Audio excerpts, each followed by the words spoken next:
마태복음 19장 16절부터 23절 말씀을 한 목소리로 봉독합니다.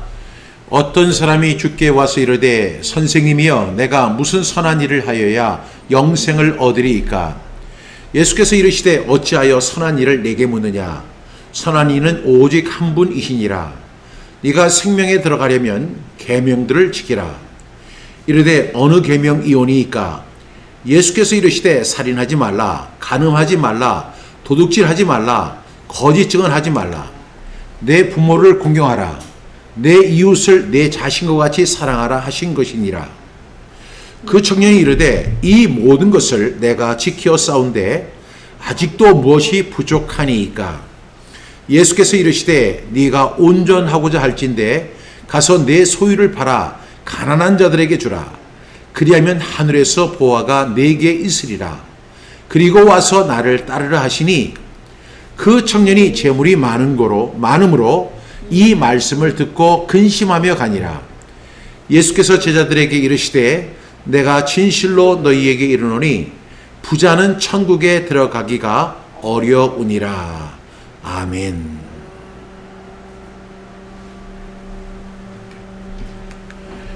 오늘은 마태복음 19장 16절부터 23절 말씀을 통해서 진짜 예수쟁이가 되는 결단이라는 제목으로 함께 말씀을 나누려고 합니다. 대부분의 사람들은 자신의 사명이 무엇인지를 잘 모르는 것 같습니다. 그래서 당신만의 사명이 무엇입니까? 이렇게 물어보면 대부분의 사람들은 은사와 사명에 대해서 혼동을 하고 있어요. 그리고 이러한 질문을 받게 되면 당황하거나 얼버무리는 사람들이 꽤 있습니다. 여러분, 당신만의 사명은 무엇입니까? 크리스찬들도 이해가 아닙니다. 그런데 오늘 제가 분명히 여러분들에게 약속할 수 있는 것은 오늘 설교를 끝까지 들으면 여러분들은 분명히 자신의 사명을 발견할 수 있다는 것입니다. 조건이 있어요. 그 조건은 뭐냐면 끝까지 설교를 다 들어야 합니다. 예수쟁이, 오늘 제목이 진짜 예수쟁이가 되는 결단이라고 하는 제목인데 예수쟁이라는 이야기를 여러분 들어보셨습니까? 지금은 이런 표현을 많이 하지 않습니다. 그런데 예전에는 예수님을 믿는 사람들을 가리켜서 예수쟁이라는 말을 많이 했습니다. 저도 어렸을 때 외가댁에 가면 저희 외가댁은 부처님을 믿는 사람들이었는데 그 사람들은 우리 가족이 오면 저기 예수쟁이들 왔네 이렇게 얘기를 했습니다. 그 말은 좋은 의미로 이야기를 하는 게 아니라 조롱하는 식으로 이야기를 했기 때문에 저는 그 소리가 정말로 싫었습니다. 이 예수쟁이라는 말은 원래 비하의 표현입니다. 예수님을 믿는 사람들을 비웃거나 조롱하기 위해서 세상이 붙인 별명이 바로 예수쟁이입니다. 그래서 이것은 어떻게 보면 비하의 표현이지만 신실한 믿음의 사람들은요, 이 이름을 영광스럽게 생각하고 자랑스러운 호칭으로 받아들이는 분들이 많이 있습니다. 나는 예수쟁이입니다. 이렇게 자랑스럽게 이야기하는 분들이 있습니다. 여러분, 여기서 예수와 쟁이란 말이 이렇게 합성어인데 쟁이는 어떤 일이나 성향에 몰두한 사람이라는 뜻을 가진 우리말 전미사입니다. 그러니까 예를 들어서 이런 이야기가 있죠. 저 사람은 고집쟁이야. 이럴 때는 그 사람은 고집이 세다는 사람을 의미합니다. 저 사람은 멋쟁이야. 저 사람은 멋을 잘 부리는 사람이다. 이런 표현입니다. 저 사람은 장사쟁이야. 장사를 못하는 사람에게 절대 그런 이야기 하지 않습니다. 장사에 아주 능통한 사람에게 장사쟁이야. 이렇게 이야기를 합니다. 또 어떤 사람에게는 거짓말쟁이야. 그러는데 그 사람은 거짓말을 아주 자주 하고 잘하는 사람입니다. 그런 사람에게 거짓말쟁이다. 이렇게 이야기를 합니다. 그러니까 이 쟁이라는 전미사가 저와 여러분에게는 어색한 이야기가 아니에요. 이처럼 쟁이는 그 사람의 특성이나 그 중심이 어디에 있는지를 보여주는 말입니다. 따라서 예수쟁이다 이렇게 이야기를 한다면 삶의 중심, 그리고 말투, 그 사람의 사고방식, 라이프 스타일, 가치관, 행동 모두가 예수님께 사로잡힌 사람이라는 그런 의미를 가지고 있는 것입니다.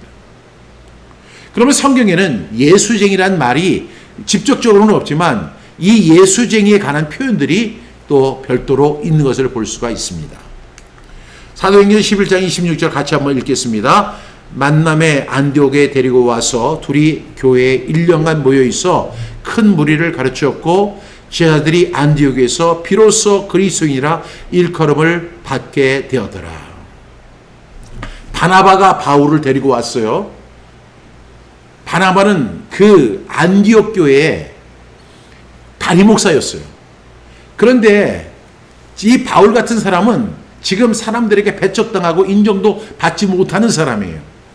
그런데 이 바나바는 이 바울을 데리고 와서 둘이 교회에 1년간 모여있어 큰 무리를 가르쳤고 제자들이 안디옥에서 비로소 그리스도인이라고 하는 일컬음을 받게 됩니다. 이 그리스도인이라는 것도 그 당시에는 비하하는 용어였어요. 우리로 말하면 예수쟁이라는 이야기죠.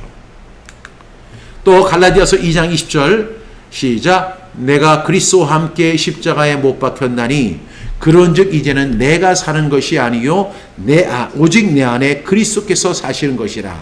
이제 내가 육체 가운데 사는 것은 나를 사랑하사 나를 위하여 자기 자신을 버리신 하나님의 아들을 믿는 믿음 안에서 사는 것이다.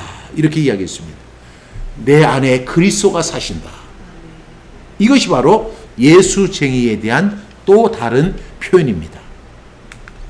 갈라디아서 5장 24절 시작. 그리스도 예수의 사람들은 육체와 함께 그 정욕과 탐심을 십자가에 못 박았느니라. 여기서 그리스도 예수의 사람들이라는 단어가 나오죠. 이 사람들은 바로 내 사람이 아니라 바로 예수의 사람들로 세움을 받은 사람들입니다. 빌립보서 1장 20절에서 21절 나의 간절한 기대와 소망을 따라 아무 일에든지 부끄러워하지 아니하고 지금도 전과 같이 온전히 담대하여 살든지 죽든지 내 몸에서 그리스도가 존귀하게 되려 하나니 이는 내게 사는 것이 그리스도니 죽는 것도 유익함이라. 이렇게 이야기했어요. 담대하여 살든지 죽든지 내 몸에서 그리스도가 존귀하게 되는 것, 내가 사는 것이 그리스도니 죽는 것도 유익하다. 이렇게 예수쟁이의 표현을 성경은 설명하고 있습니다. 이렇게 중요한 것은 이 쟁이는 자신 스스로 붙이는 이름이기보다는 타인들이 붙여주는 거예요.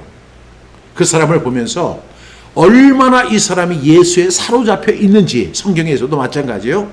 그 안디옥 교회 사람들은 그리스도인이라고 그렇게 거기서 처음 그리스도인이 나오는데 그 그리스도인도 불신자들, 그러니까 다른 사람들이 그 사람을 향해서 이렇게 부르는 것입니다. 쟤는 완전 예수쟁이야. 쟤는 예수밖에 몰라. 쟤는 온통 예수 얘기만 해. 그런 사람들이 바로 진정한 예수쟁이가 될 줄로 믿습니다. 이것은 어떤 면에서는 조롱이지만 예수님을 따르는 사람에게는 뭐죠? 최고의 칭찬일 수 있다는 거죠. 초대교회 당시에 그 크리스천이라고 하는 말도 원래는 조롱하는 말이었어요. 그런데 성도들은 그것을 아주 기쁘게 받아들였고 자랑스럽게 받아들였습니다. 오늘날도 저와 여러분들은요, 이런 이야기를 들어야 돼요. 저 사람은 진정한 예수쟁이야. 이렇게 되기를 주님의 이름으로 축복합니다. 문제는요, 진짜 예수쟁이가 되기는 어렵다는 거예요. 대부분 진짜를 찾기가 어렵고 가짜 예수쟁이들이 교회 안에서 판을 치고 있습니다. 저는 이런 질문을 드리고 싶어요.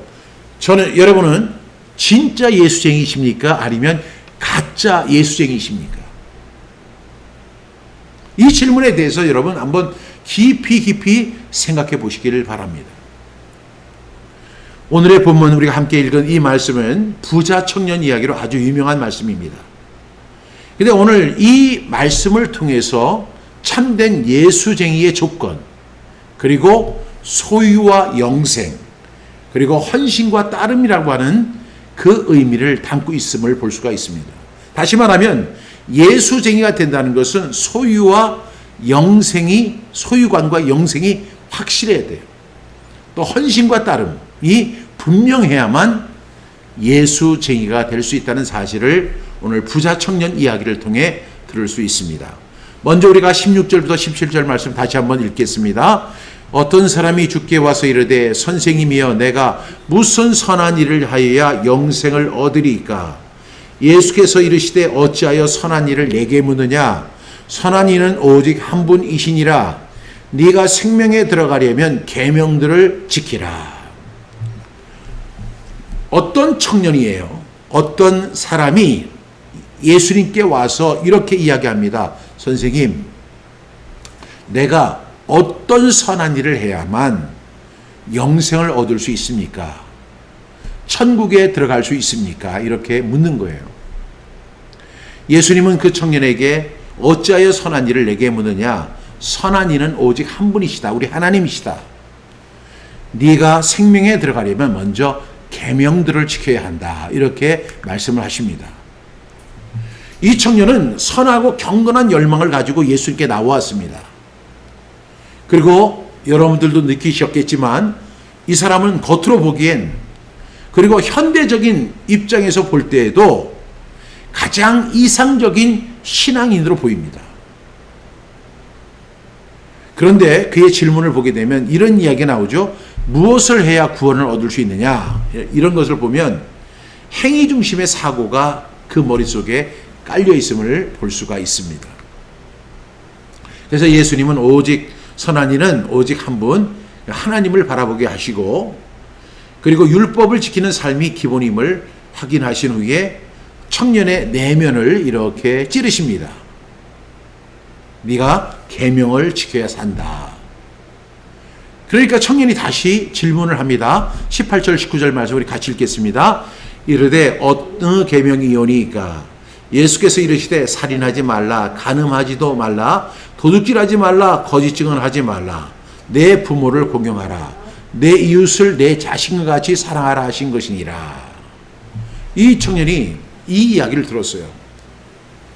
내가 그럼 어떤 계명 지켜야 할까요? 예수님이 말씀하십니다. 살인하지 말아라, 간음하지 말아라, 도둑질하지 말아라, 거짓 증언하지 말아라, 내 부모를 공경하라, 내 이웃을 내 자신과 같이 사랑하라. 그 10계명에 있는 내용들을, 주된 내용을 말씀하셨어요.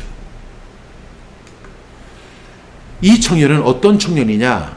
모든 계명을 잘 지킨 청년이었습니다.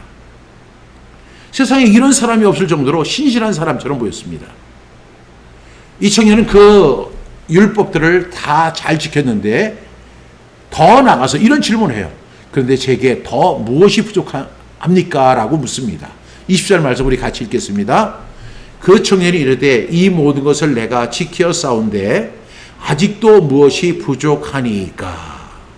여기서 이 청년의 두 가지 모습을 볼 수가 있죠. 하나는 그 계명들을 잘 지켰다고 이야기하고 있습니다. 그런데 이 청년의 마음속에는 그 영혼에 대한 갈망이 있는 것 같아요.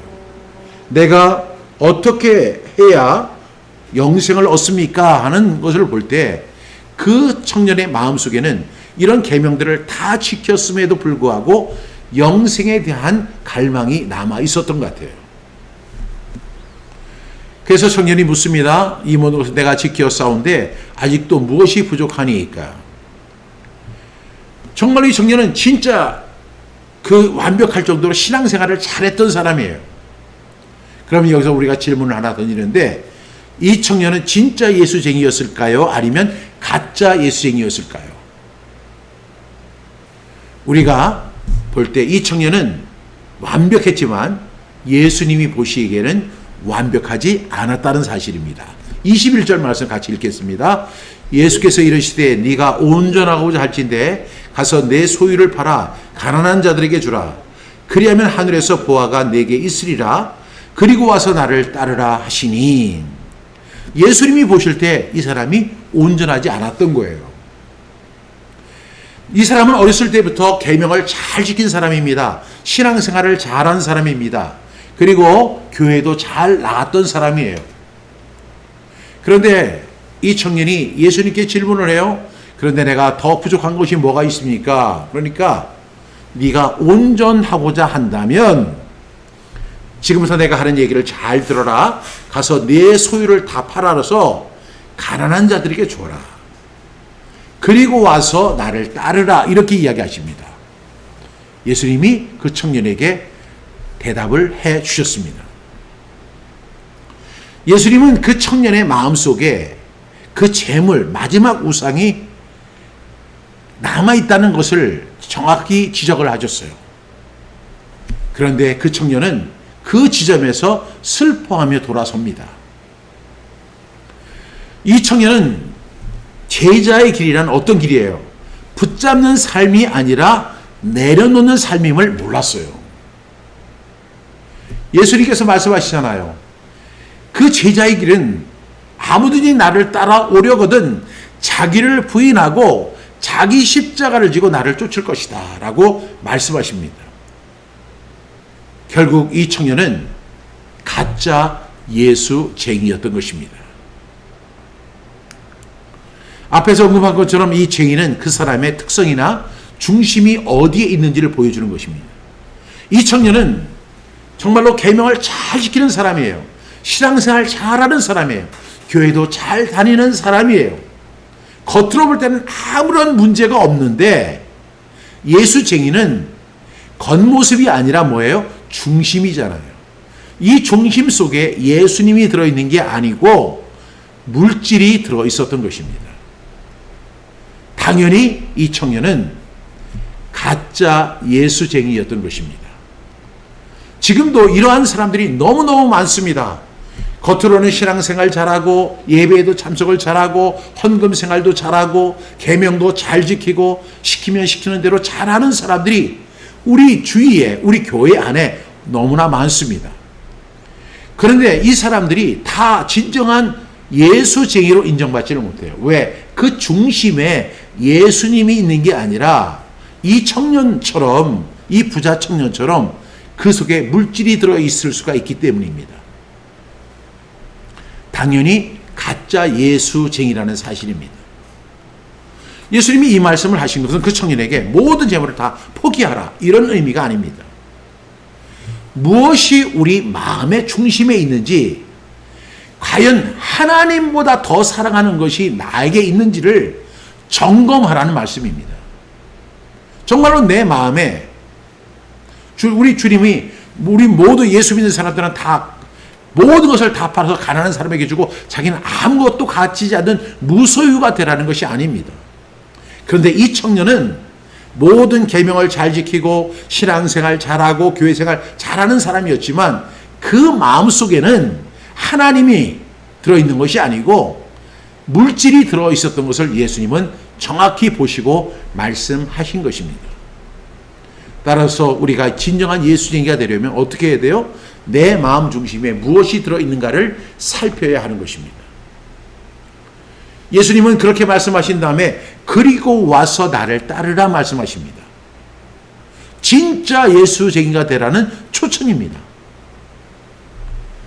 여러분, 저와 여러분들이 저 사람 신앙생활 참 잘해 이렇게 얘기할 때는 교회생활, 집사 직분 잘하고 또 헌금생활 잘하고 주일 성수 잘하고 새벽기도 잘 나오고 이런 걸 보면 저 사람이 신앙생활 참 잘하는 사람이야 이렇게 인정받을 수 있어요. 그렇지만 그런 것들이 진정한 예수쟁이가 되게 하지는 못한다는 것입니다. 22절 23절 말씀 같이 읽겠습니다. 그 청년이 재물이 많음으로 이 말씀을 듣고 근심하며 가니라. 23절 예수께서 제자들에게 이르시되 내가 진실로 너희에게 이르노니 부자는 천국에 들어가기가 어려우니라. 이렇게 말씀하셨어요. 이 청년은 부자였습니다. 재물이 많았습니다. 그리고 그 마음속에 하나님이 들어있었던 것이 아니고 재물로 가득 차 있었던 것입니다. 이 사람은 진정한 예수쟁이였을까요? 아닙니다. 겉으로는 사람들이 볼 때 참 신앙생활 잘하고 경건한 것 같고 천국에 들어갈 수 있을 것 같지만 이 사람은 그렇지 못했습니다. 저와 여러분이 지금도 주님을 따른다고 하잖아요. 그런데 정작 결정적인 것 하나는 끝내 내려놓지 못하는 것들이 있을 수가 있습니다. 이 부자 청년처럼 선한 삶을 살지만 전적인 헌신이 없는 상태, 거기서 우리는 더 이상 믿음이 자라지 못합니다. 여러분, 우리는 이 질문을 던져야 돼요. 나는 진짜 예수쟁이인가? 오늘 본문을 보면 예수쟁이의 가장 결정적 요소는 21절 말씀입니다. 중요한 동사들이 있어야 돼요. 21절 말씀, 예수께서 이르시되 네가 온전하고자 할진대 어떻게 하세요? 가서 내 소유를 어떻게 팔아, 그리고 가난한 자들에게 주라. 그리하면 하늘에서 보화가 내게 있으리라. 그리고 와서 나를 어떻게 하라? 따르라. 이렇게 말씀하고 있어요. 중요한 동사가 뭐예요? 가라. 내 소유를 팔아라. 가난한 자들에게 주라. 그리고 나를 따르라. 이것이 진짜 예수가 쟁이가 되는 중요한 동사들이에요. 이 결단이 있어야 돼요. 내가 그 일을 위해서 가야 합니다. 그리고 소유를 팔아야 합니다. 그리고 가난한 자들에게 주어야 합니다. 그리고 결국에는 예수님을 따라야 합니다. 이것이 진짜 예수쟁이가 되는 요소가 되는 것입니다. 지난 2025년 7월 1일, 그러니까 지난주인데요. 7월 1일로 성경암송학교가 개교한 지 정확히 13년이 되었습니다. 여러분, 13년 하면 뭐가 생각이 나세요? 13년 정도는 뭐 어떻게 보면 짧다, 어떻게 보면 길다. 근데 저는 개인의 인생으로 놓고 볼 때는 그 13년이 결코 짧지 않은 그런 시간이었습니다. 왜냐하면 제가 13년 동안에 이렇게 보니까 그 사이에 왕성했던 사람도 죽고, 잘 되던 사람이 망하기도 하고, 안 됐던 사람이 다시 잘 되기도 하고, 수많은 일들이 있거든요. 그러면 지난 13년 동안에 저는 무엇을 했는가? 저는 성경암송학교를 위해서 제 삶을 바쳤습니다. 제 13년의 시간을 성경암송학교를 위해서 시간을 바쳤습니다. 제가 13년 동안 하나님은 박 목사에게 이 일을 감당하게 하셨고 저는 순종했죠.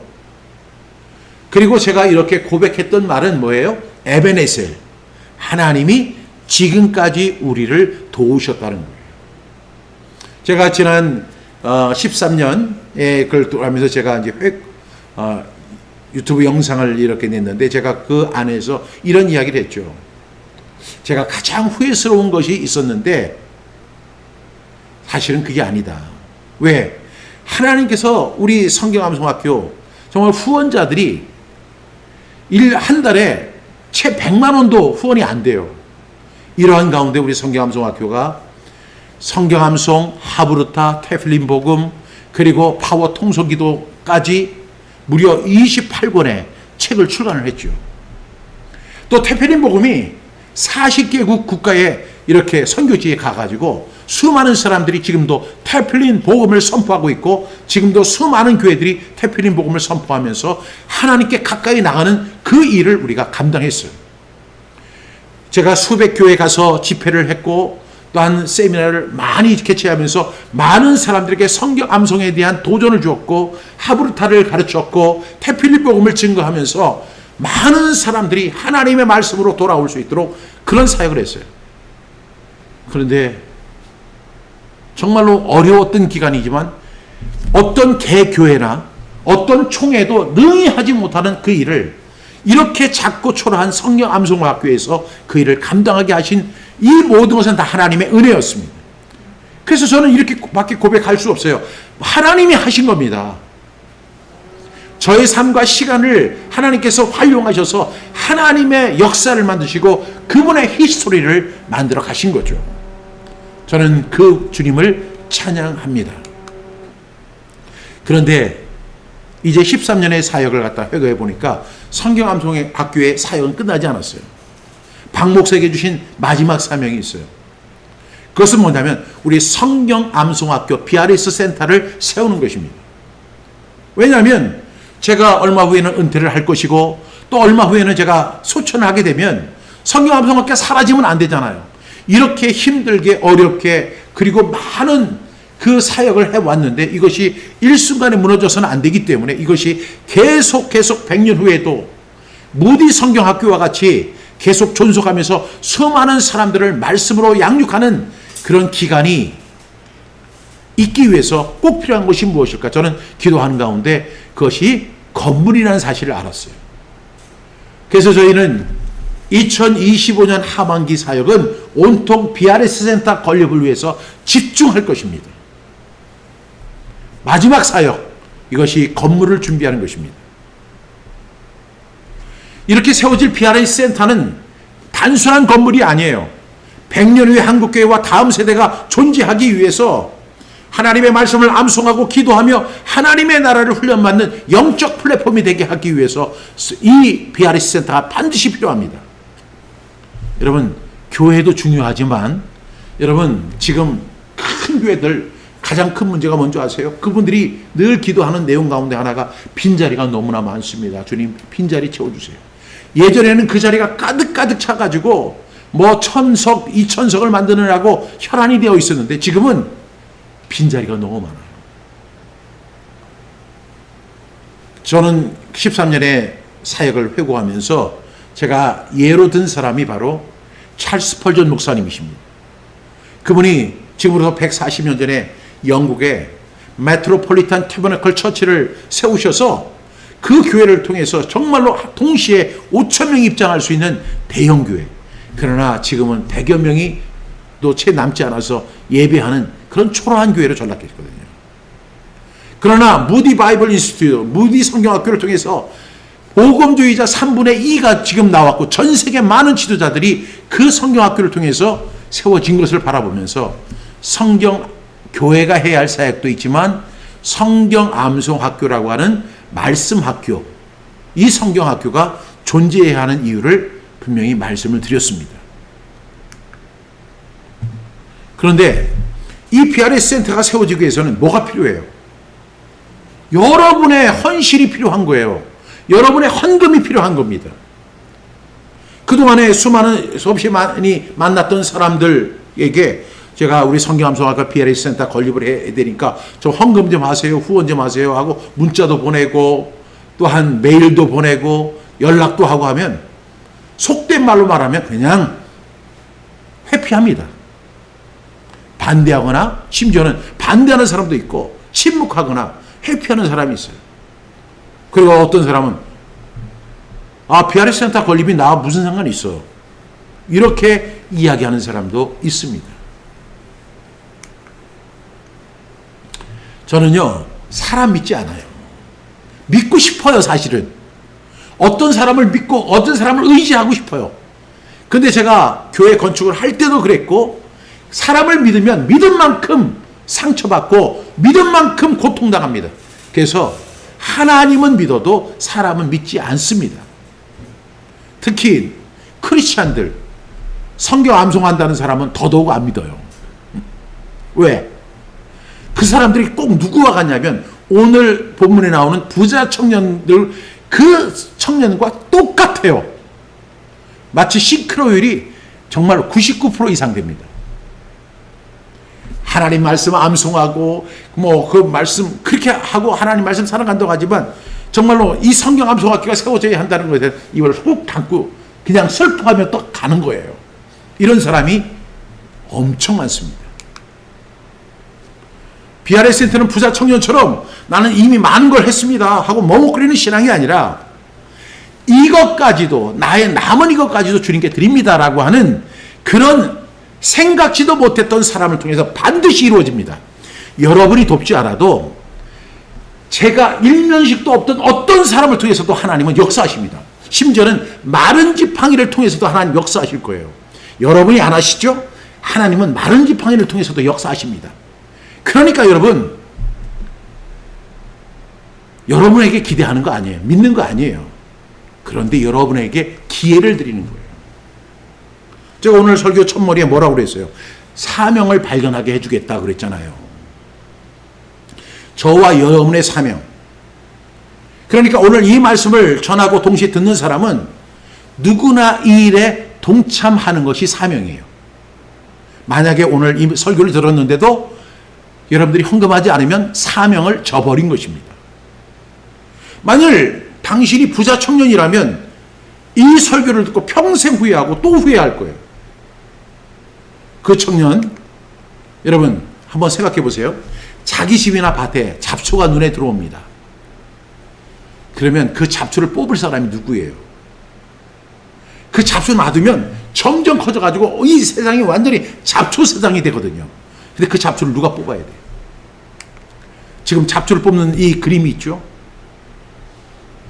자기 집 앞에 있는 그 잡초가 거슬린다면 그 잡초를 뽑아야 하는 사람은 바로 다른 사람이 아니라 그 잡초가 눈에 들어온 사람, 그 사람이 해야 되는 거예요.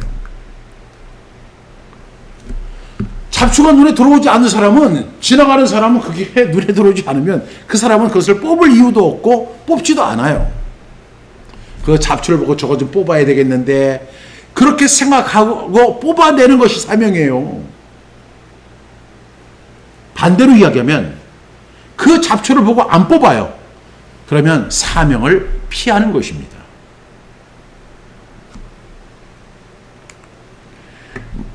오늘 이 설교를 듣는 사람은 성경암송학교 BRS 센터에 반드시 동참하셔야 돼요. 왜? BRS 건립에 동참하는 것이 사명이에요. 왜냐하면 여러분, 오늘 여러분은 좋든 싫든 어떻게든 이 방송을 들었잖아요. 이 설교를 안 들은 사람은 책임이 없어요. 그런데 부자 청년한테 예수님이 가서 먼저 이야기한 거 아닙니다. 부자 청년이 먼저 와서 그 예수님한테 와서 질문하면서 이 이야기가 전개된 거예요. 그러나 중요한 사실은 뭐예요? 여러분들도 그 부자 청년과 같은 실수를 범해서는 안 된다는 것입니다. 이 사역은 우리에게 과감한 헌신과 희생을 요구합니다. 그래서 하나님께서 저에게는 마지막 사명을 주셨는데, 하나님은 이 박 목사에게 돈을 주시는 게 아니라 사명을 주신 거예요. BRS 센터를 세우라는 사명을 주신 거예요. 목사가 무슨 돈을 벌겠어요? 제가 직업 돈을 버는 돈 벌러가 아니잖아요. 돈은, 물질은 버는 사람들이 내야 하는 거예요. 하나님께서 여러분에게 물질을 주셨습니다. 근데 그 물질 여러분의 것이라고 생각하지만 그 여러분 거 아니에요. 하나님 거예요. 하나님이 맡기신 거라고요. 이제 하나님이 여러분에게 맡기신 그 재물을 성경암송학교 BRS 센터를 위해서 헌금하시기 바랍니다. 헌금하셔야 돼요. 지금까지 우리는요, 항상 헌금을 한다고 하면 항상 자기 교회, 심지어는 자기 가족이 사역하는 교회도 헌금하지 못하고 오로지 본교회만 드리라고 했어요. 그거는 성경적 아니에요. 그런데 오늘 예수님께서 이렇게 말씀하시잖아요. 내 소유를 팔아 가난한 자들에게 주라 할 때는, 이 가난한 자는 불특정 다수예요. 가난한 사람이 시대마다 항상 존재하거든요. 내 소유는 분명하지만 그것을 팔아서 가난한 자들에게 주라는 거예요. 필요한 곳에 공급하라는 거예요.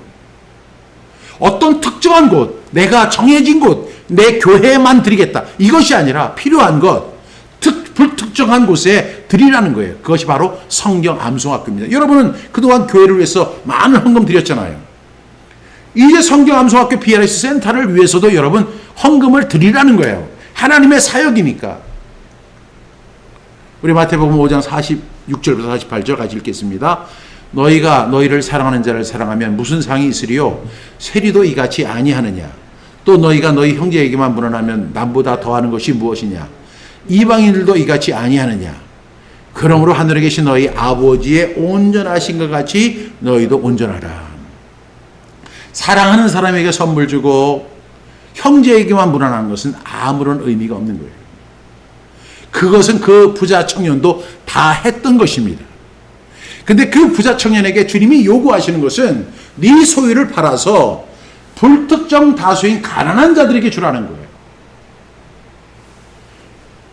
그 사람은 재물이 많은 거로 근심하며 슬퍼하며 예수님을 떠나갔습니다. 예수님은 아버지의 온전하신 것 같이 너희도 온전하라고 말씀하셨죠. 근데 이것은 부자 청년에게도 하신 말씀이에요. 다시 우리 읽어보겠습니다. 시작. 예수께서 이르시되 네가 온전하고자 할지인데 가서 내 소유를 팔아 가난한 자들에게 주라. 이렇게 말씀하시는 거예요. 예수님은 그 전에 뭐라고 말씀하셨어요?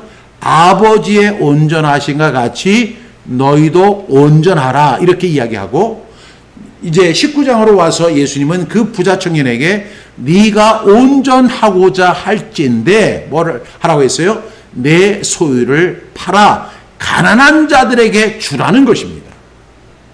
필요한 것을 주라는 거예요. 그 앞서 설명한 것처럼 너희가 사랑하는 자에게 사랑하면 무슨 상이 있겠느냐? 형제에게만 무난하면 무슨 것이 남보다 더하는 것이 뭐 하느냐? 이방인들도 그렇지 않느냐? 그러면서 하늘에 계신 너희 아버지의 온전하신 것 같이 너희도 온전하라고 말씀하십니다.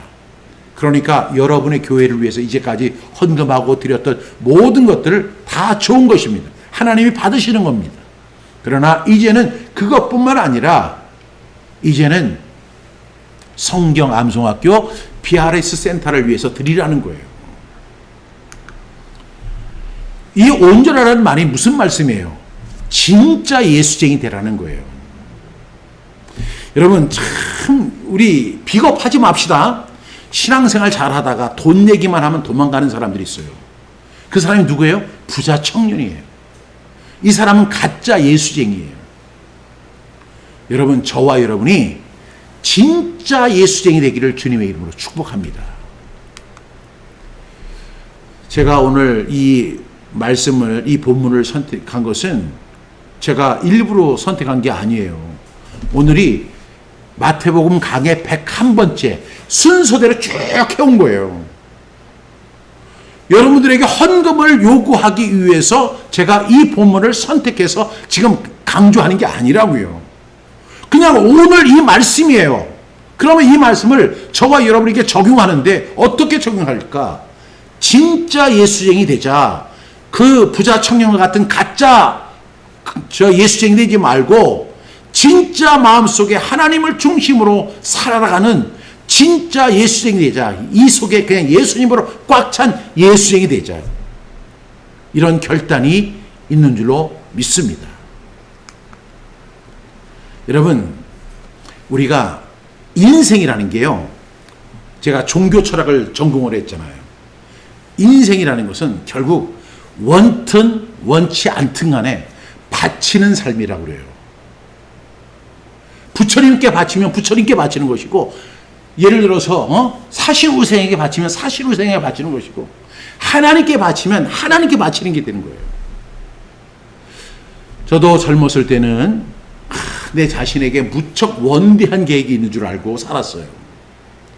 하나님의 그 역사가 아니라 내 삶, 내 스토리가 있을 줄 알고 살았어요. 그래서 저는 열심히 공부하기도 했고 노력도 했어요.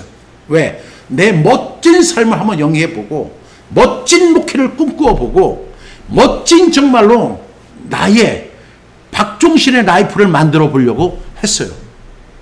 그런데 가만히 보니까 결국은 그분의 이야기, 히스토리, 하나님의 역사에 내가 묻어가는 거예요. 지난 13년간도 성경암송학교 이 수많은 사역이 다 하나님이 하신 것이고 하나님은 저희의 젊음과 시간을 활용해서 이 일을 감당케 하신 거예요. 여러분 집을 칠 때 어떤 사람이 전원주택을 멋지게 지었어요. 여러분이 짓는 게 아니라 여러분들이 설계하고 돈을 내기만 하면 그 일하는 인부들이 와서 그 일을 다 하잖아요. 인테리어도 하고 멋지게 꾸며요.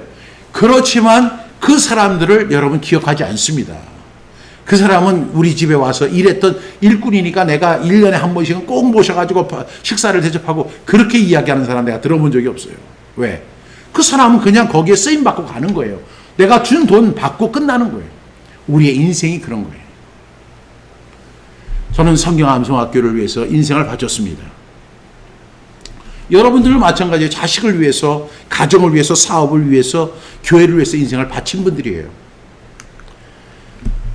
이제는 우리가 뭘 해야 되느냐? 성경암송학교 PRS 센터를 위해서 인생과 물질을 바치는 거예요.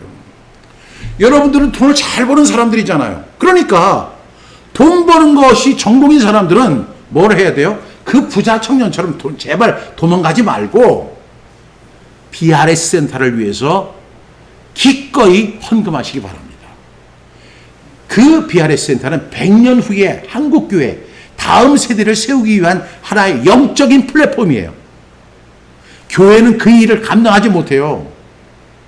그래서 이 말씀 교육기관이 필요한 것입니다. 제가 오늘 이렇게 여러분들에게 간절하게 또 재미있게 요청을 했는데 절대로 부자 청년처럼 외면하지 않기를 주님의 이름으로 부탁합니다. 예수님 말씀하셨어요. 오늘 다시 예수께서 이르시되 네가 온전하고자 할진대 가서 내 소유를 팔아 가난한 자들에게 주라. 그리하면 하늘에서 보화가 내게 있으리라. 그리고 와서 나를 따르라 하시니 그 말씀 이 사람이 들었어요. 그냥 갔어요. 오늘 여러분이 제 설교 들었어요. 근데 안 들은만 못한 일이 벌어져서는 안 돼요. 여러분 들은 게 사명이에요. 여러분 오늘 정말 여러분은 운이 안 좋아서 제 설교를 들은 거예요. 그러면 이 설교를 들었다면 그냥 외면하면 뭐가 돼요? 부자 청년이 되는 거예요. 부자 청년. 부자 청년 어떻게 하고 갔어요? 그 청년이 재물이 많음으로 이 말씀을 듣고 근심하며 가니라. 말씀을 듣긴 들었는데 근심하며 가시는 여러분이 돼서는 안 될 줄로 믿습니다. 제가 그 청년 한번 생각을 해봤어요. 그 청년 지금 살아있을까? 여러분 그 청년 살아있을까요? 그 청년은 이미 나이가 많아서 2000년 전에 죽었어요. 그러면 그 청년이 그렇게 물질하고 그렇게 물질이 많아가지고 했던 그 청년이 그 물질은 누구에게 남아있을까요? 다 돌아갔어요. 아무것도 없는 거예요.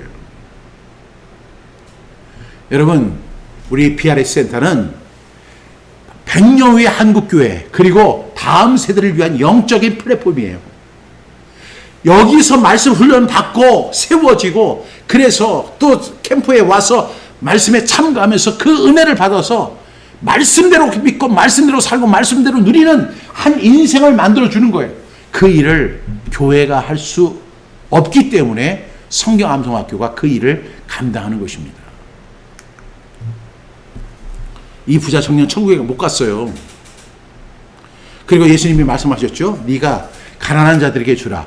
그리하면 하늘에서 보화가 내게 있으리라고 하는 있을 것이다. 근데 이 부자 청년은 재물이 많으므로 그냥 떠나갔어요. 이 말을 듣고. 이 청년은 하늘에 가지를 못했어요. 천국에 가지를 못했어요. 보화를 얻지 못했어요. 예수님이 그렇게 말씀했을 때 그냥 눈 한번 찔끔 까고 예 알겠습니다. 이 사람은 정말로 계명을 잘 지킨 사람이었지만 사실은 가짜 예수쟁이였던 것입니다. 그 사람은 온전하지 못했다라고 성경은 말씀하고 있는 것입니다. 여러분 진짜 예수쟁이 되시기를 주님의 이름으로 축복합니다.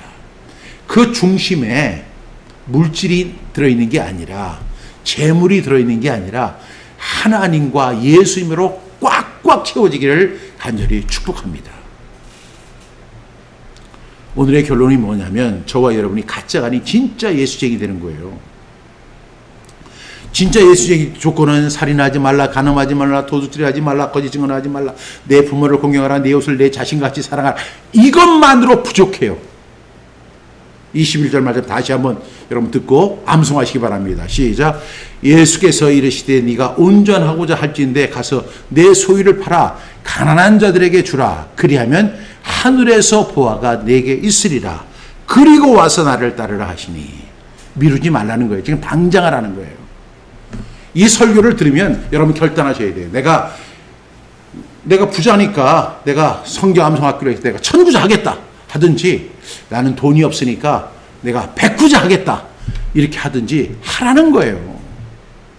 결단하라는 거예요. 여러분, 저는 강도가 아니에요.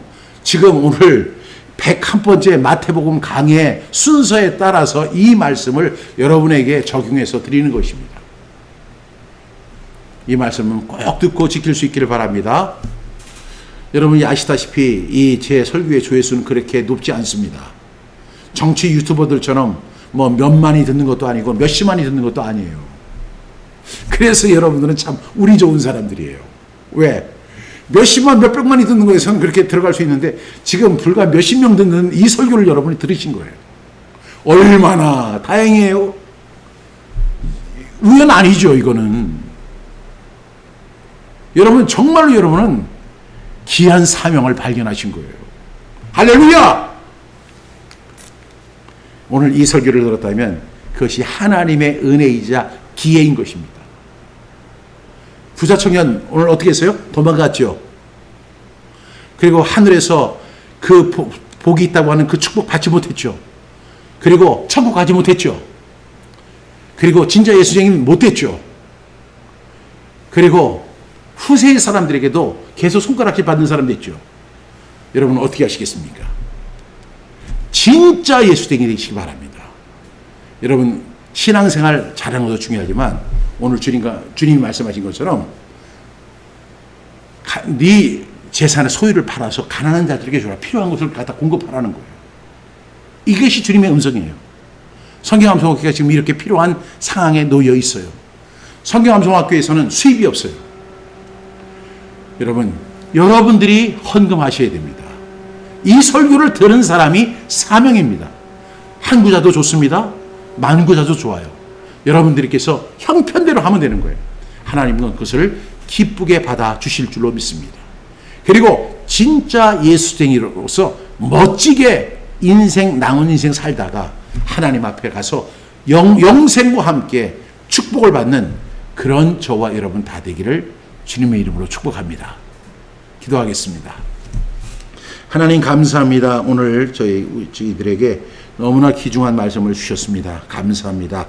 말씀대로 믿고 살고 누리는 진짜 예수쟁이 되게 해 주시옵소서. 겉으로는 예수 믿는 것처럼 이렇게 하다가 진짜 자기에게 부담이 되거나 또 아까운 것이 생기면 도망가 버리는 부자 청년처럼 되지 않게 해주시고, 가짜 예수쟁이 되지 않게 해주시고, 진짜 예수쟁이처럼 진짜 예수쟁이가 되어서 하나님께 영광 돌리고 하나님의 나라의 확장을 위해서 함께 동역하는 멋진 우리 진짜 예수쟁이들 다 되게 주시옵소서. 귀한 사명 주신 거 감사하며 예수님의 이름으로 기도합니다. 아멘.